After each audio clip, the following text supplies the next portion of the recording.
runners take on otherworldly terrain on this edition of the Ultra Race Report. 45.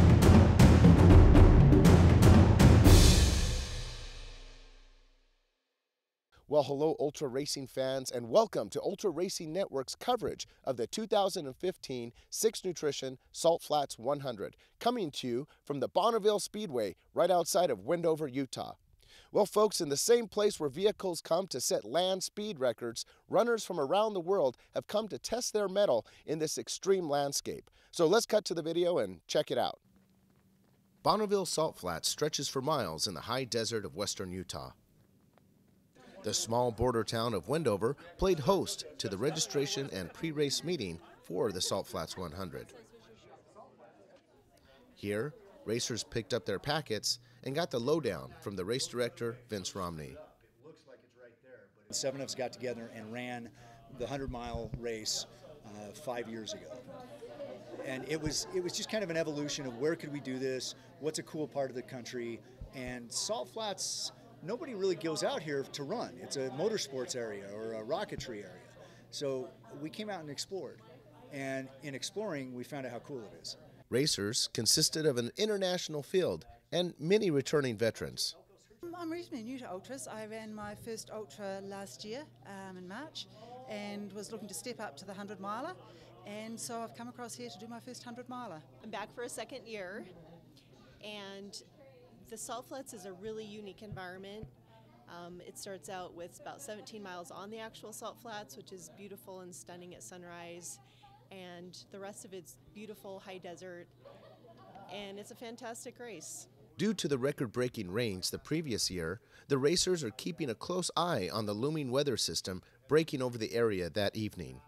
It was an epic year as far as weather. I mean, it was crazy out there, but and when I say crazy, it started out with a lot of wind, and then you added the rain to it, and all of us racers, we were ready to deal with one or the other.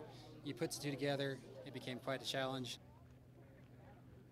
Friday, April 24th, just before 7 a.m., base camp came alive with activity as racers and fans gathered for the start. Many familiar faces showed up for the event. As the countdown came to an end, the racers lined up at the start. And with a cheer, the runners took off into the vast landscape.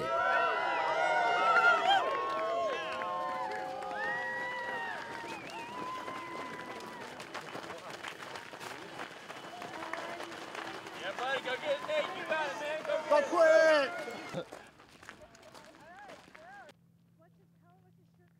The racers quickly began to spread out as the front runners followed a line of flags that were marking the route. Running across the crushed layer of salt was a unique experience for many of the racers. Sitting out in what seemed to be the middle of nowhere was the first aid station at the 10-mile mark. This aid station was manned by Six Nutrition. Arriving at the first aid station together was the first 100-miler, Gary Davis, and the first 50-mile runner, Joseph Taylor. The first female to make it through aid station 1 was 50-miler Erin Hill. And soon after came Elise McGuire, who is doing this in preparation for a longer run coming up. Oh, it's not gonna last. It's a training run. The goal is to run 200 miles in 3 weeks, so I'll take it easy. Yeah.